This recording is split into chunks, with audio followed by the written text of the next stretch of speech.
Olá pessoal, meu nome é Aline, sejam bem-vindos ao Aleatoriedade, esse canal onde eu falo sobre coisas que eu gosto. Coisas nerds ou não. Hoje eu vou falar sobre Eu Estou Vivo, Vocês Estão Mortos. A biografia do Philip K. Dick, lançada no Brasil aqui pela editora Aleph. Eu não sou uma grande fã de biografias, mas eu tava bem ansiosa por essa especificamente, porque eu sou uma grande fã da obra de Philip K. Dick. Pra você que por um acaso não sabe quem é Philip K. Dick, ele é o autor de Androides Sonham com Ovelhas Elétricas, que gerou esse filme aqui, ó. Running on the edge of the future.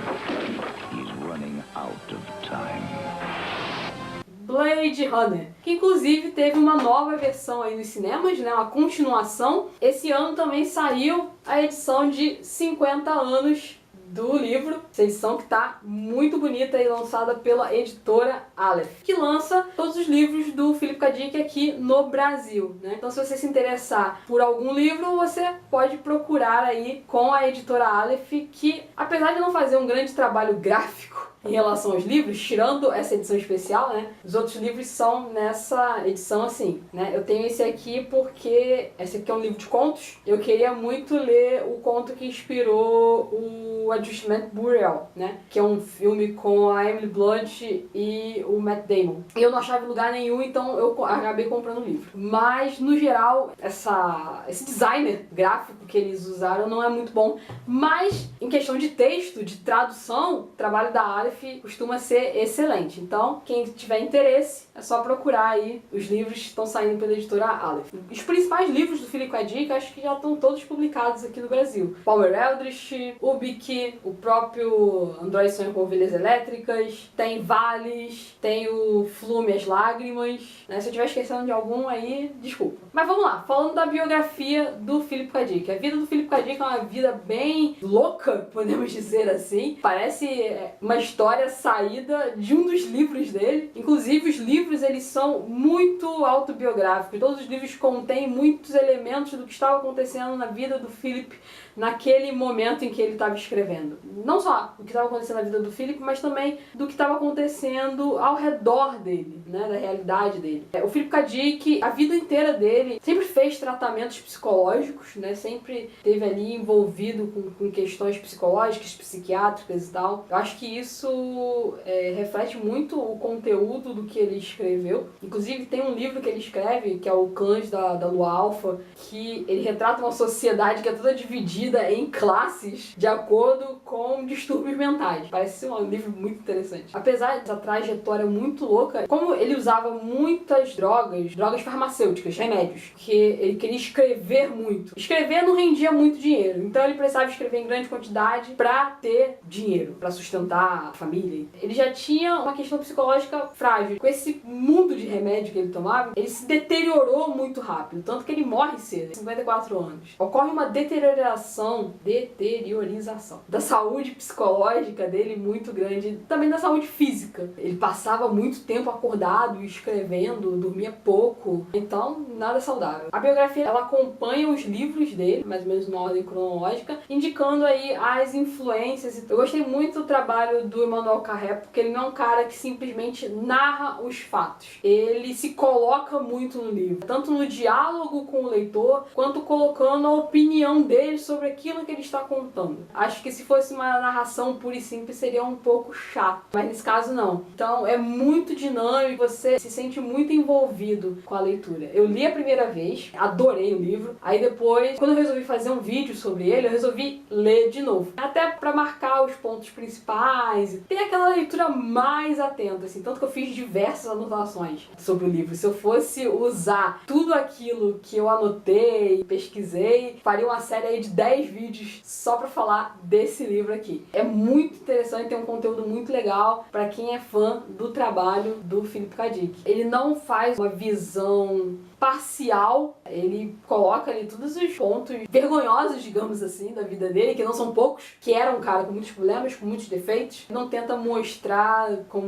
um cara admirável. Ele é admirável pela obra que ele produziu, mas não pela pessoa que ele era. É um cara que você consegue se identificar. Talvez eu tenha me identificado com ele mais do que eu deveria, mais do que seria saudável, tá? Eu me identifiquei muito, mas sem esconder aquilo que é de vergonhoso, de ruim teve na vida dele. O Philip, ele tinha vergonha da ficção científica no primeiro momento, como ele começa a escrever. Ele começou a escrever porque ele viu que aquilo dava dinheiro, dava pra ele viver daquilo. O Philip não teve uma formação escolar muito elevada, né? Ele parou de estudar por conta justamente desses problemas psicológicos, dessas crises que ele tinha muitos ataques de pânico, ansiedade, então ele parou. O restante da educação dele foi mais por conta própria mesmo, dele correndo atrás. Então ele só teve um emprego na vida, que era um vendedor de uma loja de disco. Ele tinha um grande apreço pela música clássica. Ele descobriu que ele podia ganhar dinheiro escrevendo aquelas histórias que ele passou infância, adolescência e juventude dele acompanhando. Ele sempre foi um grande fã de ficção científica, consumidor ávido aí daquelas revistinhas, né, que a gente conhece, todas aquelas revistinhas com os títulos de Astounding. Ele começa com isso e o primeiro livro, a biografia atrás, é O Homem Mais Importante do Mundo, que me lembrou muito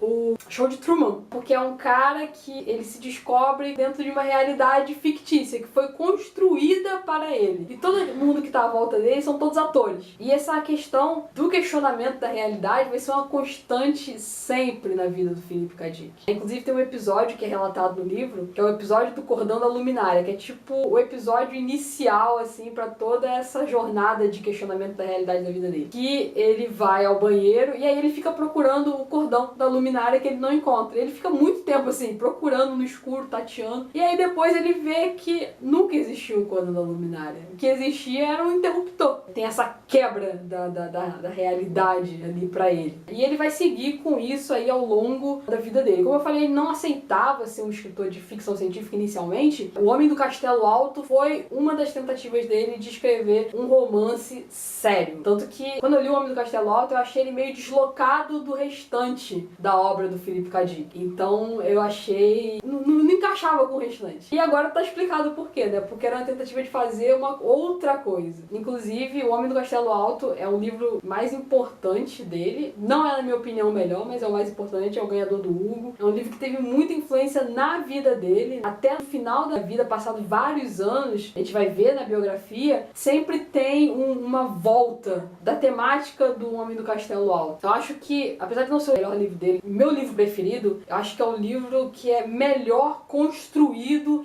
em termos de enredo. Inclusive, tem uma série da Amazon, se você quiser aí conhecer mais do Homem do Castelo Alto. O Philip K. Dick é um dos autores mais adaptados, tanto em questão de cinema quanto em série. A gente tem o Homem do Castelo Alto, que já tá, acho que na terceira temporada, tá indo pra terceira temporada. Agora a gente tá tendo o Electric Dreams, que é como se fosse uma antologia aí que vai adaptando os contos do Philip K. Dick. O pessoal tá chamando de uma espécie de Black Mirror da Amazon. É um cara extremamente adaptado, tem muitos filmes, séries baseados na obra dele. Então teve o Homem do Castelo Alto, que um ponto interessante, a questão da bijuteria, que é muito importante no livro, porque um dos personagens principais é um cara que faz joias, foi tirado diretamente da vida dele, porque era um momento que a mulher dele estava trabalhando com bijuterias, inclusive ela fazia bijuterias inspiradas em design tradicional japonês. Então, assim, a gente vê sempre uma coisa da vida entrando aí na obra. Palmer Eldritch, que é um dos meus livros favoritos, assim, que eu amo de paixão, é um livro que pra mim tem as melhores referências, né? O Phil tinha acabado de se converter ao catolicismo, então você tem referências de cristianismo no livro, mas completamente torcidas, né? Aquele modo, o jogo do rato é o jogo de distorcer as regras, de torcer as regras, de mudar as regras. E é muito isso que acontece nos livros do Philip K. Dick, né? O tempo todo você tem uma realidade, regras estabelecidas, e aí, de repente, todas as regras são torcidas. Então a gente tem elementos de cristianismo totalmente torcidos nesse livro. É uma influência muito grande de Lovecraft, na questão do estranho, na questão do pânico, do terror, de uma realidade que você não consegue nem descrever de tão terrível que é. Você tem a questão da influência de Alice no País das Maravilhas, de Lewis Carroll, acho que é uma das obras que mais influenciam todo mundo, assim. Da questão de deslocamento da realidade, uma influência muito legal também. Depois do Palmer Eldritch, que é considerado o grande romance do ácido, foi considerado na época, apesar de que eu vejo muito como um romance antidrogas, na verdade, porque estar preso em Palmer Eldritch, daquele mundo propiciado pela droga droga de Palmer Eldritch não é, na verdade, nem um pouco prazeroso. Na verdade, você tá preso num mundo de pesadelo. Depois veio o Android Sonha com Ovelhas Elétricas, né? Que é o grande romance do Philip. Grande no sentido de que acho que teve mais alcance por conta do Blade Runner. Acho que é o que as pessoas mais lembram e tal, mais conhecem. Talvez não o livro, a premissa em si, assim, de geral, né? Porque da adaptação pro livro, perde-se muito na questão da discussão do que é ser humano. Essencialmente é isso que é a história. O Blade Runner é muito um filme de ação, enquanto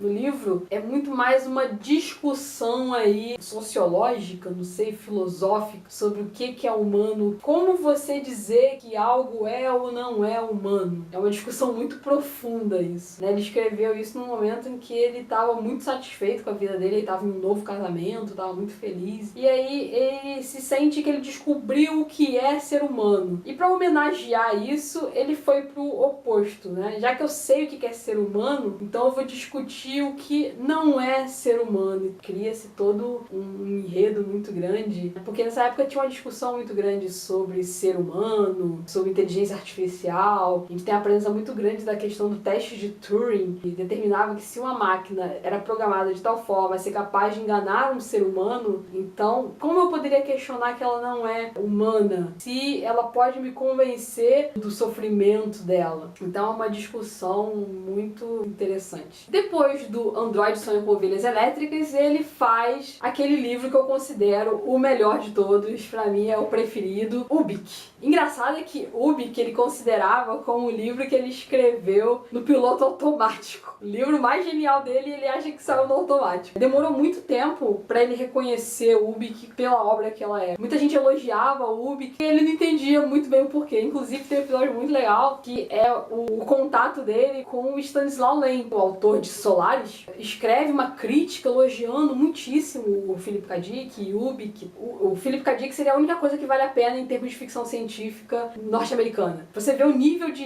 reconhecimento, de alcance. Inclusive o Stanislaw tentou a publicação do Ubik na Polônia, né? Não conseguiu, mas tentou, de tão impressionado que ele ficou com essa obra.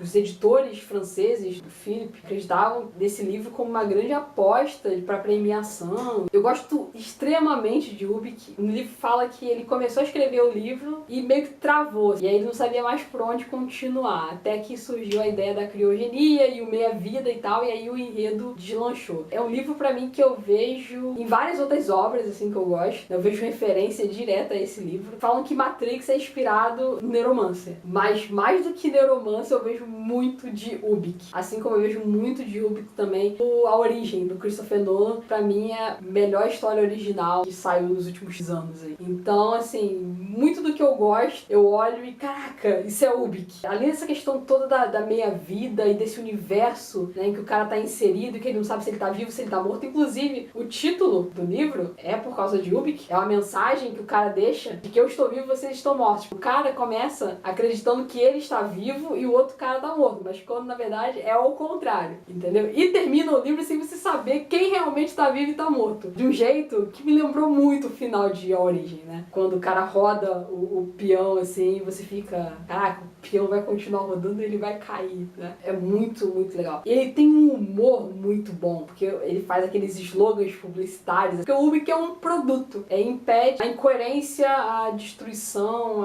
a entropia do sistema, né, onde eles estão inseridos. O grande problema é justamente esse, que o universo ele tá numa incoerência, se autodestruindo, e aí ele percebe que a realidade cada vez mais incoerente e se desfazendo, e ele percebe que tem algo errado, evidentemente. É o meu livro favorito do Philip K. Dick. Quem sabe um dia eu vejo uma adaptação dele, né? Tanta coisa do Philip K. Dick foi adaptada. Depois disso, o Philip K. Dick, ele entra numa onda muito depressiva. Ele aumenta muito o consumo dele de drogas, inclusive usando drogas não lícitas. Apesar de que droga, no sentido de coisa mais pesada, assim, ele só usou uma vez. A gente tem uma tendência a achar que o Philip K. Dick era drogado, blá, blá, mas era mais uma aura que existia em torno dele do que realmente. Ele não era essa figura transgressora, nada disso. As pessoas viam isso nele por conta da obra e ele meio que assumia isso pra si. Mas ele era um cara muito voltado pra religião, bem católico, e também a questão das drogas era uma questão muito mais pra produzir do que uma forma recreativa. Ele entra numa vibe muito muito depressiva, vários problemas, até ele conhecer uma nova mulher, e aí ele tem aquela epifania louca que vai gerar Valis, que é a obra mais autobiográfica do Philip K. Dick, apesar de todas terem